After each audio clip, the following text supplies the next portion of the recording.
Hi, I'm Steve Murphy, and welcome to the Insider Exclusive, live from downtown Chicago. Today we're going inside the world of corporate greed and how Bausch Lomb sacrificed personal safety for corporate profits.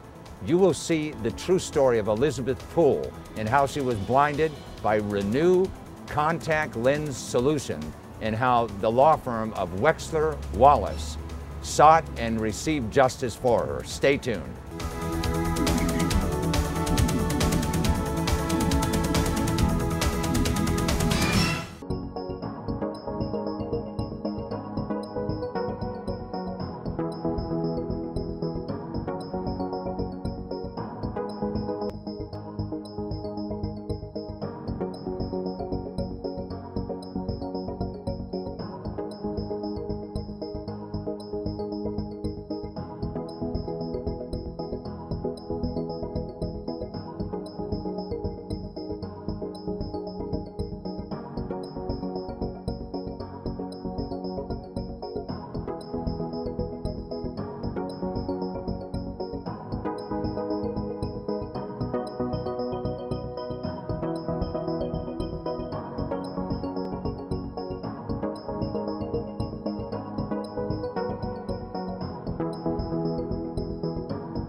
I want to thank both of you for being on the show today. It's a real pleasure. You got a great story we're going to talk about here, Bausch Lomb's ReNu product. Tell us a little bit about what happened and how this whole thing came about. In a nutshell, in September of '05, over in Asia, as a matter of fact, Singapore, there were reported incidents of a fungal infection, an eye fungal infection, known as Fusarium keratitis, that was being caused by Bausch Lomb ReNu with MoistureLoc.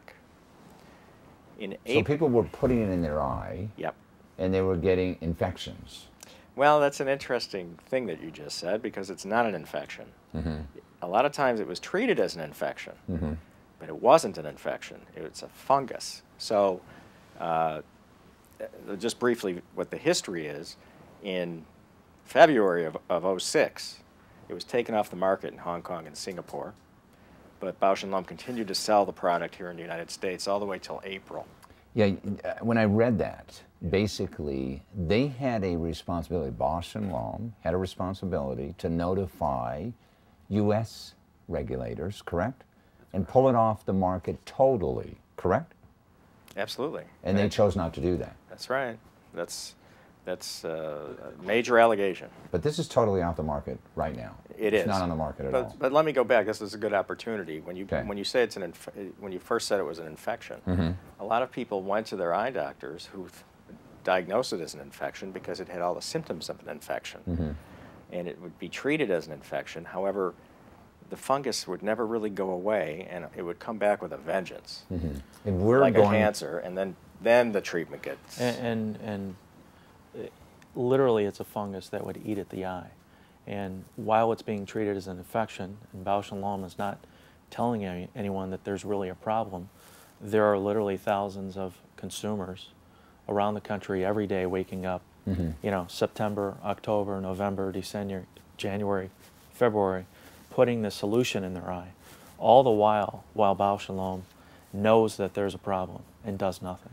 What is probably the most striking thing that struck you in this case when you were doing your due diligence about, for example, the recall in Asia that wasn't mentioned in the United States? I can speak to that. What really bothered me was, if you really think about this, the fact that this was a wildly successful product. It was marketed, and Bausch Lomb markets itself as a healthcare company that cares about its consumers.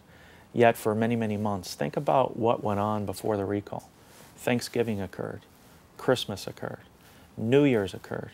Our clients were putting these drops in their eyes daily, thinking that when they put that contact or those contacts in the solution, that when they woke up in the morning, that solution was working.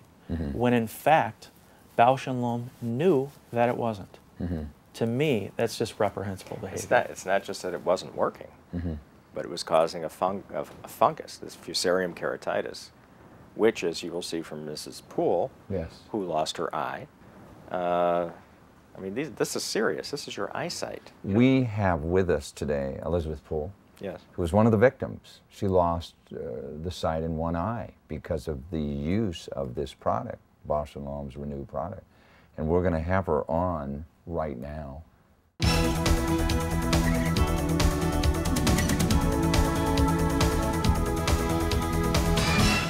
I want to thank you very much for coming on the show, Elizabeth. I know you traveled all the way from West Virginia, correct? Mm-hmm. Correct. And you've got a story. And I'm glad that Ken represented you in this story. You lost the sight of your eye through the use of this ReNu product, didn't you? Yes.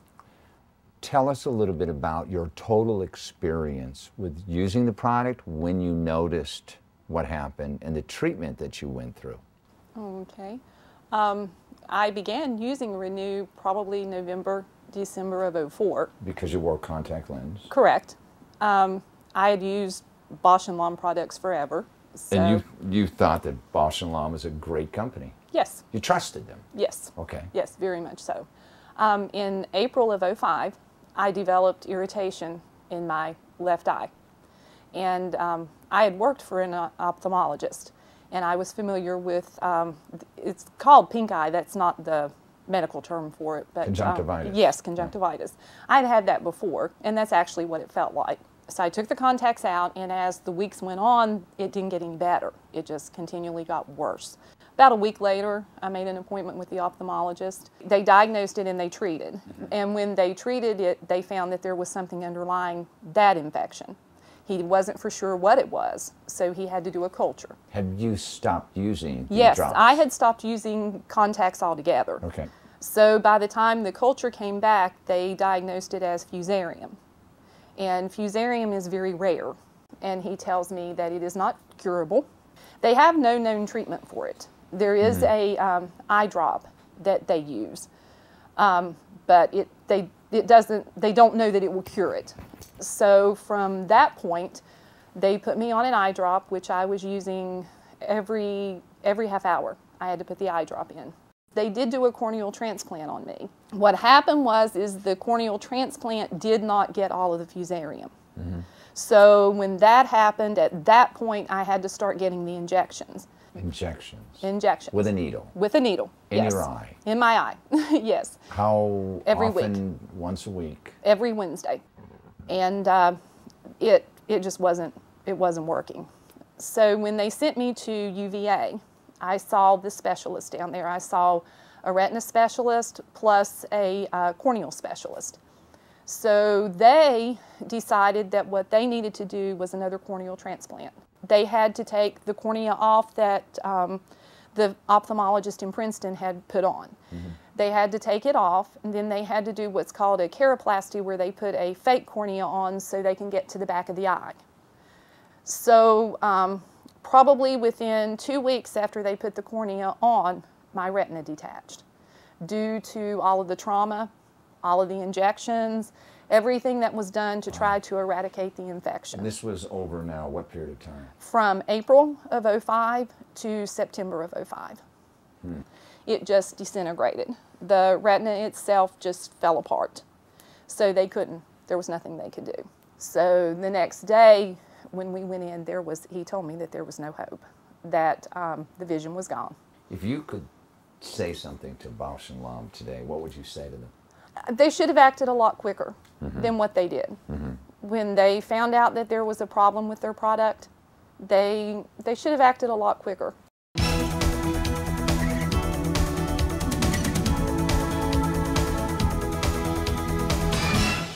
I am very glad that you have people on your staff like Ed, because you need people like that so that you can bring the whole story out when you take on a case.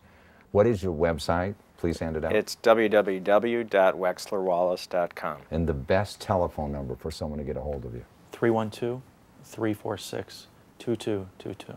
I want to thank you both for being on the show. It's a great show, and keep up the good work. Thanks for having us, Steve. It's a real pleasure. Thank you. Thanks for joining us. You can get more information about our guests and our shows at insiderexclusive.tv. I'm Steve Murphy. Stay warm.